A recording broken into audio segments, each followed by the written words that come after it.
الحمد لله نحمده ونستعينه ونستغفره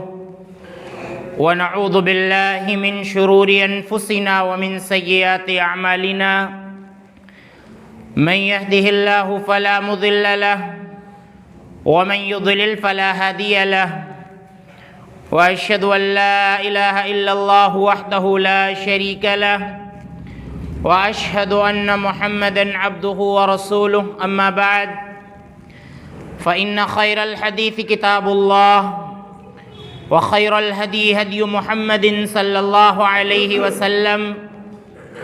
وشر الأمور محدثاتها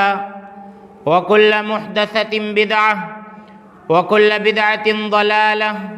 وكل ضلالة في النار اعوذ باللہ من الشیطان الرجیم بسم اللہ الرحمن الرحیم وهو الذی جعل اللیل والنہار خلفة لمن اراد ان یذکر او اراد شکورا۔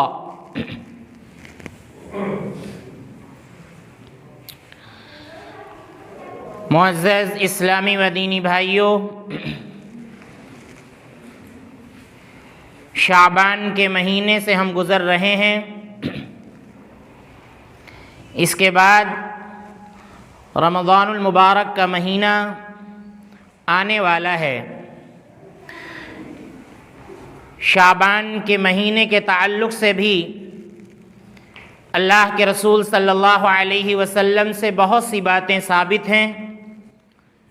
وہ باتیں میں آپ کے سامنے ذکر کرنا چاہتا ہوں۔ اسی طرح سے شعبان کے مہینے کے تعلق سے بعض بدعات، بعض رسومات اور بعض غلط فہمیاں بھی ہیں، ان کا بھی ذکر میں مختصر انداز میں آپ کے سامنے کرنا چاہتا ہوں۔ خطبہ مسنونہ کے بعد میں نے آیت کریمہ آپ کے سامنے تلاوت کی۔ اللہ رب العالمین اس آیت میں فرماتا ہے وَهُوَ الَّذِي جَعَلَ اللَّيْلَ وَالنَّهَارَ خِلْفَةً لِمَنْ أَرَادَ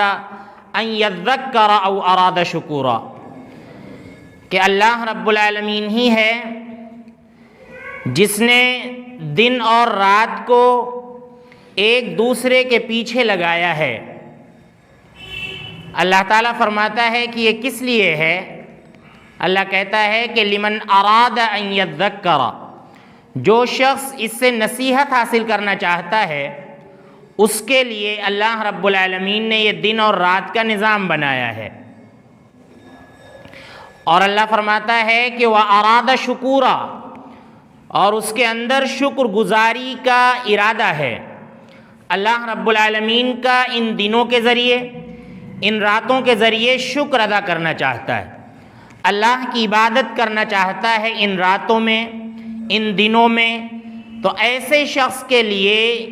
یہ دن اور راتیں بہت اہمیت کا مقام رکھتی ہیں۔ ان ایام اور ان راتوں میں بھی اللہ رب العالمین نے بعض ایام کو اور بعض راتوں کو فضیلت عطا فرمائی ہے، اور اللہ رب العالمین نے اپنی مغفرت کے بہانے رکھے ہیں ان ایام میں اور ان راتوں میں، کہ کچھ ایام ہمارے مومن بندوں کو ایسے مل جائیں کہ جن میں وہ اللہ رب العالمین کی زیادہ زیادہ عبادت کریں اور اللہ رب العالمین سے زیادہ ثواب حاصل کریں، اور کچھ ایسی راتیں ہمارے بندوں کو مل جائیں کہ جن میں وہ عبادت کریں تو ان کو کئی راتوں کا ثواب ملے۔ اللہ رب العالمین نے سال میں کچھ ایسی راتیں بھی رکھی ہیں۔ اب یہی معاملہ شعبان کا بھی ہے۔ اسامہ بن زید رضی اللہ عنہ کہتے ہیں کہ ایک مرتبہ میں نے اللہ کے نبی صلی اللہ علیہ وسلم سے کہا کہ لم اراک تصوم من شہر من الشہور ما تصوم شعبان، کہ اے اللہ کے نبی صلی اللہ علیہ وسلم، جتنے زیادہ روزے آپ شعبان کے مہینے میں رکھتے ہیں اتنے زیادہ روزے رکھتے ہوئے میں نے آپ کو کسی اور مہینے میں نہیں دیکھا، آخر اس کی وجہ کیا ہے؟ تو اللہ کے رسول صلی اللہ علیہ وسلم نے فرمایا کہ اے اسامہ، ذاک شہر یغفل الناس عنہ بین رجب و رمضان، یہ ایک ایسا مہینہ ہے کہ جو رجب اور رمضان کے بیچ میں آتا ہے، اس لیے لوگ اس مہینے میں اللہ کی یاد سے غافل ہو جاتے ہیں۔ اس سے پہلے رجب کا مہینہ گزرا تو وہ حرمت والا مہینہ ہے، اس کی اہمیت اللہ رب العالمین نے بیان فرمائی ہے، اور اللہ کے رسول صلی اللہ علیہ وسلم نے رجب کی اہمیت حدیث کے اندر بیان فرمائی ہے۔ تو وہ حرمت والا مہینہ ہے، اس کی تعظیم ہوتی ہے، اس کے اندر ذکر و اذکار ہوتے ہیں۔ ایک تو اس میں بندہ اللہ رب العالمین کی عبادت کر لیتا ہے، اس کے بعد بیچ میں شعبان آتا ہے، اور اس کے بعد رمضان آتا ہے۔ رمضان کا مہینہ ہم جانتے ہیں کہ سارے مہینوں میں سب سے زیادہ افضل ہے، اس میں زیادہ سے زیادہ نیکیاں کی جاتی ہیں، اللہ کی اہم عبادت روزہ وہ رکھا جاتا ہے۔ تو رمضان کا مہینہ ہے اور رجب کا مہینہ ہے، دونوں مہینے فضیلت والے ہیں کسی نہ کسی ناحیے سے، اور شعبان کا مہینہ جو ہے ان دونوں مہینوں کے بیچ میں آتا ہے۔ اس لیے اکثر لوگ اس مہینے کو غنیمت نہیں سمجھتے ہیں اور اس میں غافل رہتے ہیں کہ رجب میں اللہ کو یاد کر چکے ہیں، رمضان آنے والا ہے اس میں اللہ کو یاد کیا جائے گا۔ اب جو ہے شعبان میں ذرا ان کے یہاں کوتاہی پائی جاتی ہے، اور اللہ کے نبی صلی اللہ علیہ وسلم نے فرمایا آگے کہ اے اسامہ، یہ ایک ایسا مہینہ ہے کہ ترفع الاعمال الی رب العالمین، کہ جس میں اللہ رب العالمین کے سامنے اعمال پیش کیے جاتے ہیں، اور میں پسند کرتا ہوں کہ جب میرے عمل اللہ رب العالمین کے دربار میں شعبان کے مہینے میں پیش کیے جائیں تو وَأَنَا صَائِمٌ، میں روزے کی حالت میں ہوں۔ تو اسی لیے میں زیادہ سے زیادہ اس مہینے میں روزے رکھتا ہوں کہ اللہ رب العالمین کے یہاں جب ہمارے اعمال پیش کیے جائیں تو روزے کی حالت میں پیش کیے جائیں۔ اللہ کے رسول صلی اللہ علیہ وسلم نے یہ سبب اور یہ علت بیان فرمائی۔ آپ دیکھیں اس حدیث سے کئی ایک باتیں معلوم ہوئیں۔ ایک تو یہ بات معلوم ہوئی کہ اللہ کے رسول صلی اللہ علیہ وسلم شعبان کے مہینے میں خوب کثرت سے روزہ رکھا کرتے تھے۔ اسی طرح سے اس حدیث سے ایک بات یہ معلوم ہوئی کہ غفلت کے دنوں میں جب لوگ غفلت کے شکار ہو جائیں، یعنی اللہ کو یاد نہ کریں، ان دنوں میں اللہ رب العالمین کو یاد کرنا یہ اور فضیلت کی بات ہے۔ اور اسی طرح سے جب گناہ ہو رہے ہوں، نافرمانیاں ہو رہی ہوں، سماج میں یہ ساری چیزیں ہو رہی ہوں، تو ایسے موقع پر گناہوں سے کٹ کر، اللہ رب العالمین کی نافرمانی سے ہٹ کر اللہ رب العالمین کی فرما برداری کرنے کی بڑی فضیلت ہے، اس حدیث سے ثابت ہوتا ہے۔ اب اگلی حدیث ہے، یہ حدیث مسند احمد اور نسائی کی ہے، صحیح روایت ہے۔ اگلی روایت جو کہ بخاری اور مسلم کی ہے، اما عائشہ رضی اللہ عنہا فرماتی ہیں کہ اللہ کے رسول صلی اللہ علیہ وسلم رمضان کے علاوہ کسی مہینے میں پورے مہینے کے روزے نہیں رکھتے تھے۔ رمضان کا ایک مہینہ ایسا تھا کہ جس میں آپ صلی اللہ علیہ وسلم پورے مہینے روزے سے رہتے تھے۔ رمضان کے علاوہ کوئی ایسا مہینہ نہیں ہے کہ جس میں اللہ کے نبی صلی اللہ علیہ وسلم پورے مہینے کا روزہ رکھتے ہوں۔ اور آپ صلی اللہ علیہ وسلم شعبان میں بڑی کثرت سے روزے رکھا کرتے تھے، خوب روزے اللہ کے رسول صلی اللہ علیہ وسلم رکھا کرتے تھے، اور رکھنے لگتے تھے تو ایسا لگتا تھا کہ چھوڑیں گے ہی نہیں۔ مہینوں میں سب سے زیادہ رمضان کے بعد اللہ کے رسول صلی اللہ علیہ وسلم شعبان میں روزے رکھا کرتے تھے۔ تو یہ اما عائشہ رضی اللہ عنہا کی روایت ہے، جس سے پتہ چلتا ہے کہ روزوں کے تعلق سے اس مہینے کی بڑی اہمیت ہے، اور اس کی حکمت یہ ہو سکتی ہے کہ اللہ کے رسول صلی اللہ علیہ وسلم امت کو سبق دینا چاہتے ہیں کہ رمضان المبارک کا جو مہینہ آنے والا ہے، جس کے روزے فرض ہیں، اس میں اگر ہم روزے نہیں رکھ رہے ہیں کوئی بات نہیں ہے، فضیلت آئی ہوئی ہے، لیکن رمضان المبارک کے جو روزے ہیں وہ فرض ہیں، تو اس کی جو ہے مشق ہو جائے ابھی سے، مشق ہو جائے ابھی سے، اور تاکہ رمضان المبارک کے جو روزے ہیں وہ ہم پر بھاری نہ پڑیں۔ اور اسی لیے آپ دیکھیے صحابہ اکرام کے یہاں صرف شعبان نہیں یا صرف رمضان نہیں، بلکہ پورے سال صحابہ اکرام یہ چاہتے تھے کہ ہم روزہ رکھیں، ہم روزہ رکھیں، ان کی چاہت ہوتی تھی، ان کی کوشش ہوتی تھی۔ بعض صحابہ اکرام تو یہ چاہتے تھے کہ ہم ہمیشہ روزے سے رکھیں، تو روزے سے رہیں، تو اللہ کے نبی صلی اللہ علیہ وسلم نے ان کو صوم داؤدی رکھنے کی اجازت دی کہ ایک دن روزہ رکھا جائے اور ایک دن بغیر روزے کے رہا جائے، یہ اللہ کے نبی صلی اللہ علیہ وسلم نے ان سے کہا۔ تو صحابہ اکرام روزے جیسی عبادت کی طرف لپکتے تھے، اور اللہ کے رسول صلی اللہ علیہ وسلم نے اس مہینے میں کثرت سے روزے رکھے ہیں۔ اور آپ دیکھیے روزے رکھنے کے اللہ کے رسول صلی اللہ علیہ وسلم نے بہت سے فوائد گنائے ہیں۔ یہ فوائد جو ہے اسلام کے ناحیے سے تو ہی ہیں، دین کے ناحیے سے تو ہی ہیں، طبی ناحیے سے بھی اس کے بڑے فوائد ہیں۔ میڈیکل میں ہم جائیں گے تو ہمیں پتہ چلے گا کہ روزے کے بڑے فوائد ڈاکٹر اطباء گناتے ہیں، لہذا وہ فوائد بھی ہمیں ہمارے سامنے ہونے چاہیے۔ جیسا کہ ایک حدیث میں اللہ کے نبی صلی اللہ علیہ وسلم نے فرمایا، ابن السنی کی روایت ہے، اللہ کے نبی صلی اللہ علیہ وسلم نے فرمایا صوموا تصحوا، روزے رکھو صحت مند ہو جاؤ گے، روزے رکھو صحت مند ہو جاؤ گے۔ بظاہر ایسا لگتا ہے کہ روزہ رکھنے سے کمزوری آ سکتی ہے، لیکن اللہ کے نبی صلی اللہ علیہ وسلم نے فرمایا کہ روزہ رکھو تو تم صحت مند ہو جاؤ گے۔ اور روزہ واقعی میں جہاد ہے، یہ بالخصوص اس دور میں جب کہ کھانے پینے کی چیزیں بہت زیادہ عام ہو گئی ہیں، ہوٹلز وغیرہ، ریسٹورنٹ اور بہت سی چیزیں عام ہو گئی ہیں۔ شادی بیاہ میں ایسا لگتا ہے کہ شادی کم کھانا زیادہ ہے، بلکہ کھانے ہی کا نام شادی ہو گیا ہے۔ تو اس دور میں جب کہ کھانے پینے کا رواج بہت زیادہ بڑھ گیا ہے، روزہ رکھنا یقیناً کسی جہاد سے کم نہیں ہے، اور اس کا بڑا فائدہ ہے، اس کا بڑا فائدہ ہے کیونکہ ہم اتنا زیادہ کھا رہے ہیں، کھانے پینے کی چیزیں ہم اتنی زیادہ استعمال کر رہے ہیں کہ اگر سال کے کچھ ایام اگر ہم دیر تک بھوکے رہیں تو یہ چیز کور ہو جاتی ہے اور اللہ رب العالمین ہمیں صحت عطا فرماتا ہے۔ اسی لیے آپ دیکھیے صحابہ اکرام کا معاملہ یہ تھا کہ ہم سے زیادہ وہ گوشت کھاتے تھے، گوشت خوری ان کے ہاں پائی جاتی تھی، لیکن صحابہ اکرام کا معاملہ یہ تھا کہ جو گوشت وہ استعمال کرتے تھے انتہائی سادہ ہوا کرتا تھا، مرچ مسالے کا تصور ان کے ہاں نہیں تھا۔ اور پھر گوشت کھانے کے بعد صحابہ اکرام کی کثرت اور جو ان کا جہاد ہوتا تھا اور جو ان کے جسم سے پسینہ بہتا تھا وہ گھوڑے کی تزمیر سے کم نہیں ہوتا تھا۔ اللہ کے نبی صلی اللہ علیہ وسلم کے زمانے میں گھوڑے کی تزمیر ہوتی تھی، یعنی اس کو خوب کھلایا پلایا جاتا تھا اور اس کے بعد پھر اس کا پسینہ نکالا جاتا تھا تو گھوڑا خوب مضبوط ہو جاتا تھا۔ اسی طرح سے صحابہ کرام اگر کھاتے تھے، ان کو اگر گوشت وغیرہ ملتا تھا تو اسی کے ساتھ ساتھ وہ کثرت بھی کرتے تھے اور روزے بھی خوب رکھتے تھے۔ صحابہ کرام بہت روزے رکھتے تھے اور اللہ رب العالمین انہیں بے حساب اس کا اجر عطا فرماتا تھا، اور اسی طرح سے اللہ رب العالمین جسمانی اعتبار سے بھی ان کو مضبوطی عطا فرماتا تھا۔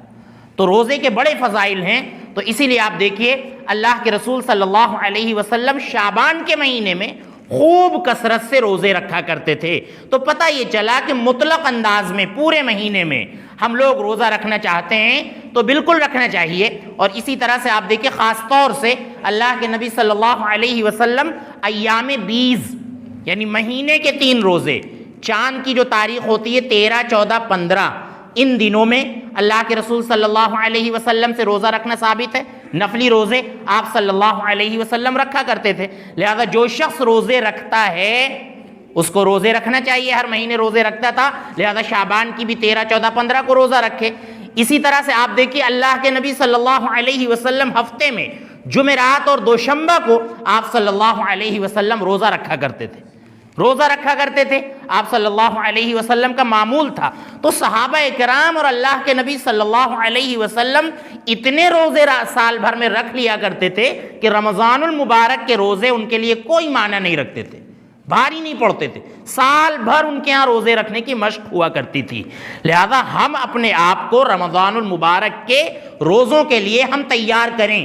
اور اس کی مشق جیسا کہ اللہ کے رسول صلی اللہ علیہ وسلم سال بھر کیا کرتے تھے۔ آج ہم پر جو ہے رمضان کی شب بیداری اور اسی طرح سے رمضان المبارک کے روزے بڑے گراں گزرتے ہیں۔ اس کی وجہ یہی ہے کہ ہم دنیا کی طرف اتنا لگ گئے ہیں اور کھانے پینے کا نظام ہمارے یہاں اتنا زیادہ بڑھ گیا ہے کہ روزے رکھنا ہمارے لیے بڑا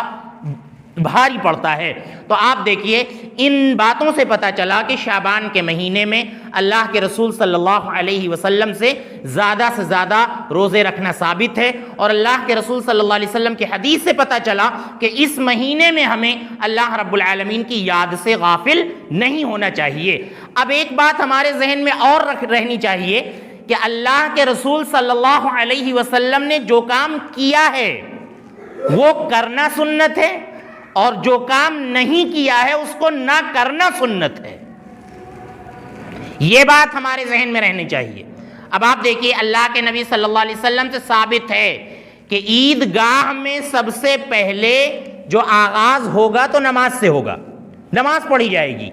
عید سے پہلے کوئی نماز نہیں ہے، عید سے پہلے کوئی نماز نہیں پڑھنی ہے،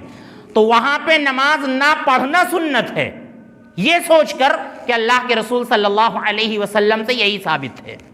اب اسی طرح سے سال کے کچھ ایام ہیں کہ جن میں روزہ رکھنا حرام ہے، ناجائز ہے۔ ایام تشریق روزہ نہیں رکھ سکتے ہیں آپ، اسی طرح سے عید الاضحیٰ میں روزہ نہیں رکھ سکتے ہیں، عید الفطر میں روزہ نہیں رکھ سکتے ہیں، تو ان دنوں میں روزہ نہ رکھنا سنت ہے۔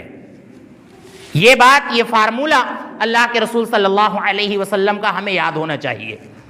اب آئیے ہم دیکھتے ہیں کہ شعبان کے تعلق سے جو لوگوں میں غلط فہمیاں ہیں وہ غلط فہمیاں دور کر لی جائیں، اور جو بدعات اور رسومات ہمارے یہاں پائی جاتی ہیں ان کو ہم دور کر لیں۔ سب سے پہلے تو ہم یہ غلط فہمی دور کریں کہ رمضان المبارک کے علاوہ شعبان میں کوئی ایسی رات ہے کہ جس میں قرآن کریم نازل ہوا، یہ غلط فہمی ہم دور کریں۔ اللہ رب العالمین فرماتا ہے کہ شہر رمضان الذی انزل فیہ القرآن ھدی للناس وبینات من الھدی والفرقان، کہ رمضان کا وہ مہینہ ہے جس کے اندر قرآن کریم نازل کیا گیا، اور اسی طرح سے شب قدر میں اس کے نازل ہونے کا آغاز ہوا۔ رمضان المبارک کا جو آخری عشرہ ہوتا ہے اس میں جو طاق راتیں ہوتی ہیں، ان میں سے کسی رات میں اللہ رب العالمین نے قرآن کریم کو نازل کرنے کا آغاز کیا۔ تو یہ بات ذہن میں بٹھا لی جائے کہ قرآن کریم جو نازل ہوا ہے وہ شعبان میں نہیں، نہ اس میں کوئی ایسی رات ہے کہ جس میں قرآن کریم نازل ہوا ہے، بلکہ قرآن کریم جو نازل ہوا ہے وہ رمضان المبارک میں نازل ہوا ہے، جیسا کہ اللہ رب العالمین نے بیان فرمایا ہے۔ اور اسی طرح سے رات کے تعلق سے جو فضیلت آئی ہوئی ہے تو وہ رمضان المبارک کے آخری عشرے کی طاق راتیں ہیں، 21، 23، 25، 27، 29 وغیرہ، یہ ساری راتیں ہیں۔ ان راتوں میں جاگنے کی فضیلت ہے، ان راتوں میں جاگنے کا اہتمام کرنا چاہیے۔ اب ایک بات جو ہمارے ہاں پائی جاتی ہے وہ یہ کہ 15ویں شعبان کی رات میں لوگ جاگنے کا اہتمام کرتے ہیں اور اگلے دن روزہ بھی رکھتے ہیں۔ تو جب کوئی چیز کہیں ہوتی ہے یا کہیں کچھ لکھا ہوتا ہے تبھی یہ چیزیں ہوتی ہیں، ایسے ہی کوئی چیز نہیں ہوتی ہے۔ تو آئیے جو حدیث ہے اس حدیث کو ہم پڑھتے ہیں اور دیکھتے ہیں کہ اس کی حقیقت کیا ہے، اور لوگ جو اس رات میں جاگتے ہیں اس جاگنے کی حقیقت کیا ہے، جاگنا چاہیے یا نہیں جاگنا چاہیے۔ تو آپ دیکھیے ایک حدیث جو کہ ترمذی کے اندر آئی ہوئی ہے، امام ترمذی رحمۃ اللہ علیہ نے وہ حدیث نقل کی ہے، اما عائشہ رضی اللہ عنہا سے مروی ہے کہ ایک رات ہم نے اللہ کے نبی صلی اللہ علیہ وسلم کو اپنے بستر پر نہیں پایا، اور ہمیں کھٹکا لگا ہوا تھا کہ اللہ کے نبی صلی اللہ علیہ وسلم اٹھے ہیں اور آپ جوتا وغیرہ پہن کر کہیں جانے والے ہیں، لیکن ہم اٹھے نہیں، اور ہم نے دیکھا تھوڑی دیر کے بعد کہ اللہ کے نبی صلی اللہ علیہ وسلم بستر پر نہیں ہیں۔ اس کے بعد ہم نے آپ صلی اللہ علیہ وسلم کا پیچھا کیا تو آپ کو ہم نے بقیع الغرقد میں پایا، یعنی مدینے کا جو مشہور قبرستان ہے بقیع، وہاں پر ہم نے اللہ کے نبی صلی اللہ علیہ وسلم کو پایا۔ تو اللہ کے نبی صلی اللہ علیہ وسلم نے حضرت عائشہ سے کہا کہ اے عائشہ، اظننتی ان یحیف اللہ علیک ورسولہ، کیا تمہارا گمان ہے کہ اللہ اور اس کے رسول تم پر ظلم کریں گے؟ کیا تم یہ سوچ رہی تھی کہ تمہارے علاوہ ہم کہیں اور جا کر سو جائیں گے، کسی اور بیوی کے ہاں چلے جائیں گے؟ کیا تم نے یہ سوچا تھا؟ تو حضرت عائشہ نے کہا کہ نہیں، ہمیں خدشہ لاحق ہوا کہ آپ بستر پر نہیں ہیں، اس لیے ہم آپ کے پیچھے پیچھے چلے آئے۔ تو اللہ کے نبی صلی اللہ علیہ وسلم نے فرمایا کہ اے عائشہ، یہ ایک ایسی رات ہے کہ اس رات اللہ رب العالمین سوائے دنیا پر نازل ہوتا ہے اور بنو کلب کی بکریوں کے بالوں کی تعداد کے برابر لوگوں کی مغفرت کر دیتا ہے۔ امام ترمذی رحمۃ اللہ علیہ نے یہ حدیث نقل کی ہے۔ امام ترمذی حدیث نقل کرنے کے بعد کہتے ہیں کہ ہمارے استاذ امام بخاری رحمۃ اللہ علیہ نے اس حدیث کو ضعیف قرار دیا ہے۔ یہ حدیث ضعیف ہے، کمزور ہے، یعنی قابل حجت نہیں ہے، مسئلہ اس سے ثابت نہیں ہو سکتا ہے۔ تو پتہ یہ چلا کہ یہ روایت کیا ہے، ضعیف ہے۔ سند کے اعتبار سے روایت ضعیف ہے۔ اب یہ بات آپ سمجھ لیں، ہمیں دین کا شعور ہونا چاہیے کہ شریعت کے جو مسائل ثابت ہوتے ہیں وہ صحیح احادیث سے ثابت ہوتے ہیں، ان کے لیے صحیح احادیث کا ہونا ضروری ہے۔ اب آپ دیکھیں سند کے ناحیے سے اس کے اندر یہ کمزوری پائی جاتی ہے کہ یہ روایت ضعیف ہے، اور امام بخاری رحمۃ اللہ علیہ فرماتے ہیں کہ اس حدیث کے اندر 2 جگہ پر انقطاع پایا جاتا ہے، انقطاع پایا جاتا ہے، یعنی ایک نے دوسرے سے سنی ہی نہیں یہ حدیث، ایسا 2 جگہ پر پایا جاتا ہے۔ تو یہ روایت دیکھیے آپ ضعیف ہے سند کے ناحیے سے۔ اب آئیے متن کے ناحیے سے ہم دیکھتے ہیں۔ آپ دیکھیے کوئی بھی ایسی بھلائی نہیں ہے جو ہمیں جنت سے قریب کر سکتی ہو اور اللہ کے نبی نے اس کو ہمیں بتایا نہ ہو۔ اب آپ دیکھیے کہ اللہ کے نبی صلی اللہ علیہ وسلم چپکے گئے اور اماں عائشہ کو بھی نہیں بتایا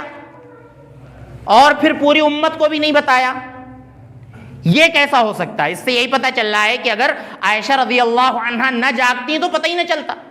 عائشہ جاگ گئی تو پتہ چل گیا، ورنہ پتہ ہی نہ چلتا، اللہ کے نبی چھپا لے جاتے۔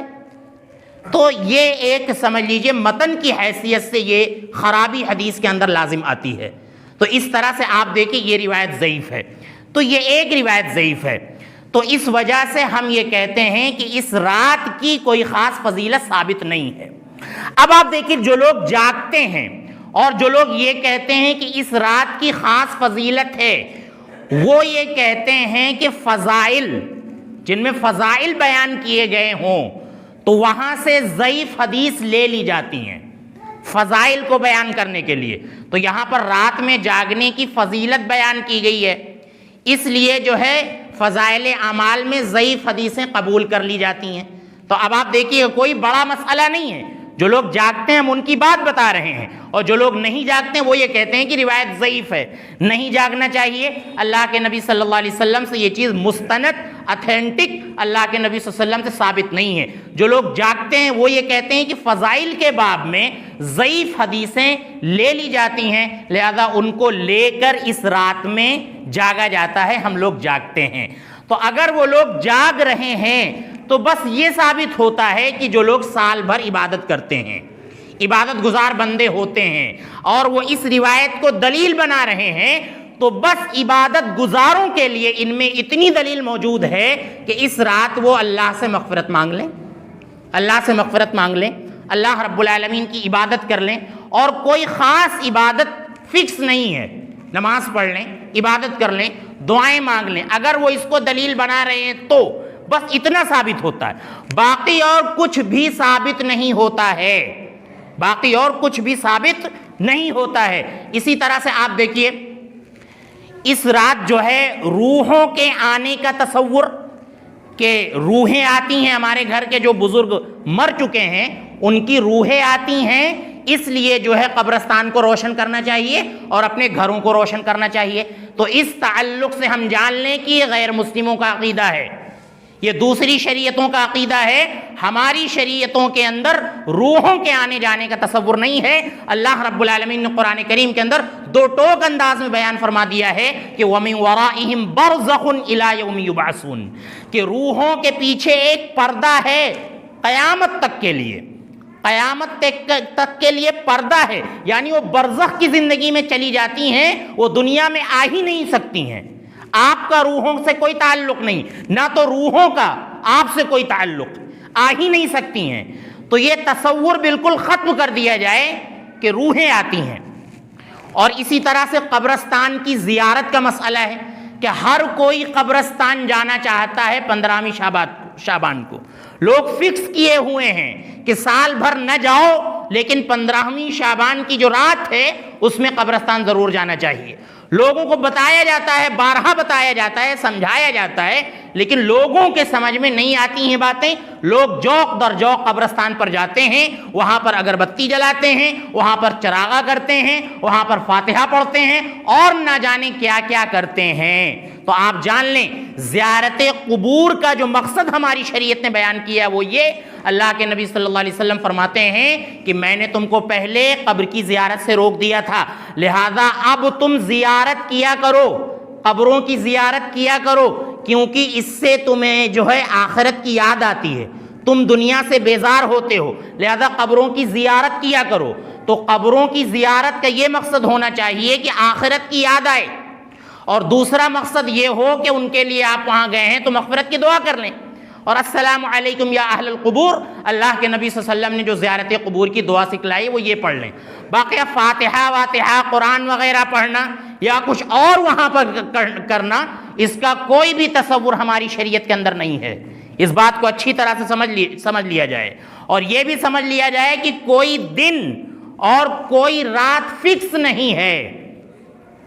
کوئی رات فکس نہیں ہے قبرستان میں جانے کے لیے۔ ہم نے بالکل قبرستان میں جانے کو غیر مسلموں کی دیوالی بنا دیا ہے، بالکل وہی انداز ہے ہمارے یہاں، جس طرح سے وہ قبرستان پر دیا وغیرہ جلاتے ہیں اسی طرح سے قبرستان پر ہم بھی چراغاں کرتے ہیں اور وہاں پر روشنی وغیرہ کرتے ہیں۔ تو یہ 15ویں شعبان کے تعلق سے بڑی غلط فہمی پائی جاتی ہے۔ اسی طرح سے مردوں کے نام کا کھانا نکالا جاتا ہے، فاتحہ ہوتا ہے۔ ہم یہ سمجھتے ہیں کہ ہمارے یہاں جو مروجہ فاتحہ ہے،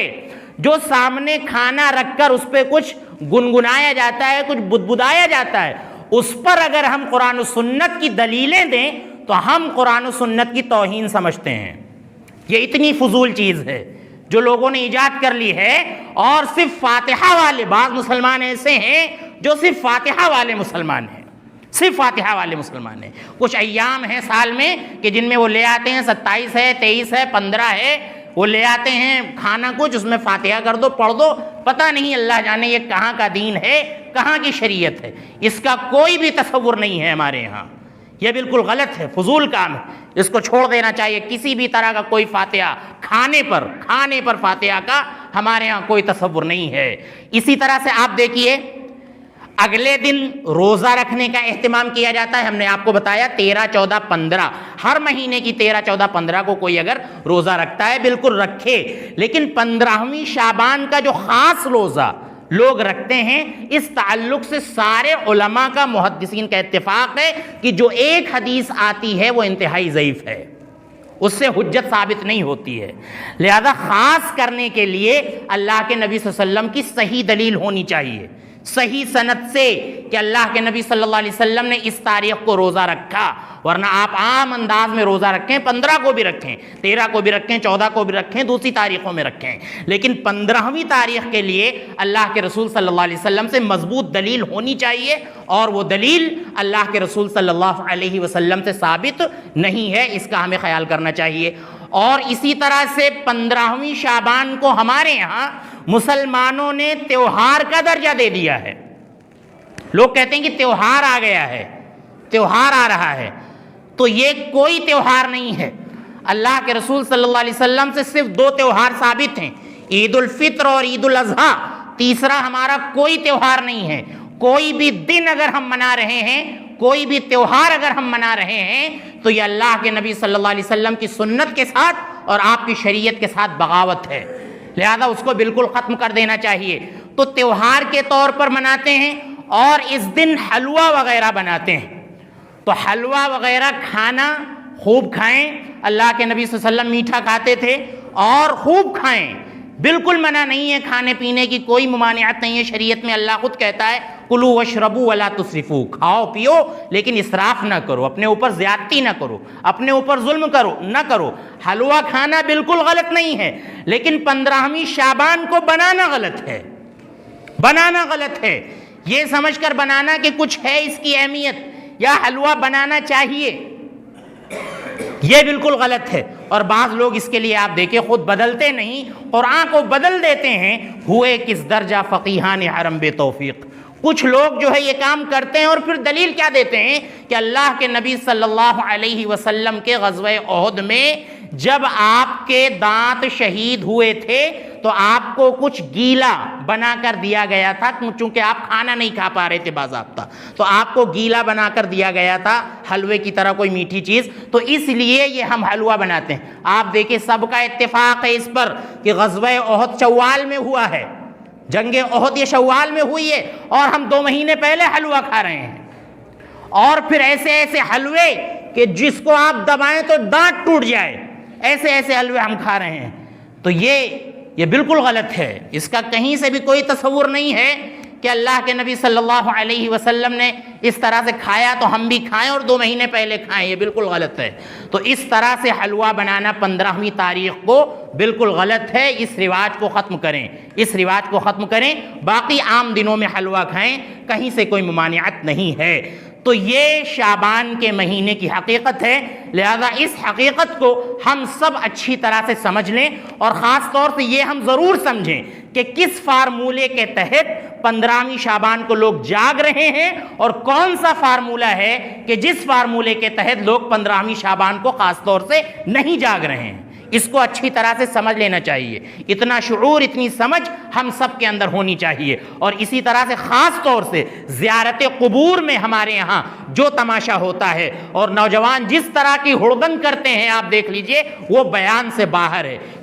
کتنے نوجوان ہیں جو پٹاخے وغیرہ دگاتے ہیں، کتنے رات بھر بائک دوڑاتے ہیں، اور کتنے جو ہے خطرناک کام کرتے ہیں، اور اپنی جوانی کو نہ جانے کہاں کہاں لگاتے ہیں۔ یہ جوانی جو اتنی قیمتی ہوتی ہے کہ جس کے بارے میں اللہ کے نبی صلی اللہ علیہ وسلم نے فرمایا کہ لوگوں سے خاص طور سے عمر کے بارے میں تو سوال ہوگا، لیکن ان کی جوانی کے بارے میں بھی سوال ہوگا کہ تم نے اپنی جوانی کہاں گزاری ہے۔ لہذا جوانی کو اچھے کاموں میں لگائیں، اور جوان اگر چاہیں تو بچوں کا بھی رخ پھیر سکتے ہیں اور بوڑھوں کا بھی رخ پھیر سکتے ہیں، اور اگر جوان بگڑ جائیں تو پوری قوم بگڑ جاتی ہے۔ لہذا نوجوانوں کو سدھرنا بہت ضروری ہے۔ آپ ایک تحریک لائیں کہ یہ جو فضول کام ہوتے ہیں شعبان کے مہینے میں، ہم ان کو ختم کریں گے، اور سنت کے مطابق اللہ کے نبی صلی اللہ علیہ وسلم سے جو چیزیں ثابت ہیں ان کو ہم شعبان کے مہینے میں رواج دیں گے۔ اللہ رب العزت ہمیں ان باتوں کی توفیق عطا فرمائے۔ اللہ رب العزت ہمیں شعبان کے مہینے کا احترام کرنے کی، اور اس میں زیادہ سے زیادہ عبادت کرنے کی، اور روزہ رکھنے کی، اور رمضان کا استقبال کرنے کی توفیق عطا فرمائے۔ اللہ رب العزت ہمیں زیادہ سے زیادہ اپنی عبادت کرنے کی توفیق عطا فرمائے۔ صحابہ کرام کے منہج کے مطابق ہمیں قرآن و سنت پر عمل کرنے کی توفیق عطا فرمائے۔ اللہ رب العالمین ہمیں تاریخی واقعات کو صحیح انداز میں سمجھنے کی توفیق عطا فرمائے۔ اے اللہ، جن بھائیوں نے دعا کی گزارش کی ہے ان کی تمام جائز تمناؤں کو قبول فرما، اگر وہ بیمار ہیں تو انہیں شفائے کاملہ عاجلہ عطا فرما۔ اے اللہ، ہمارے والدین پر رحم فرما۔ اے اللہ، ہمارے بوڑھے لوگوں پر رحم فرما۔ اے اللہ، جب تک ہمیں اس دنیا میں رکھ ایمان کی حالت میں رکھ، جب ہمارا خاتمہ ہو ایمان کی حالت میں ہو۔ آمین۔ وآخر دعوانا ان الحمد للہ رب العالمین۔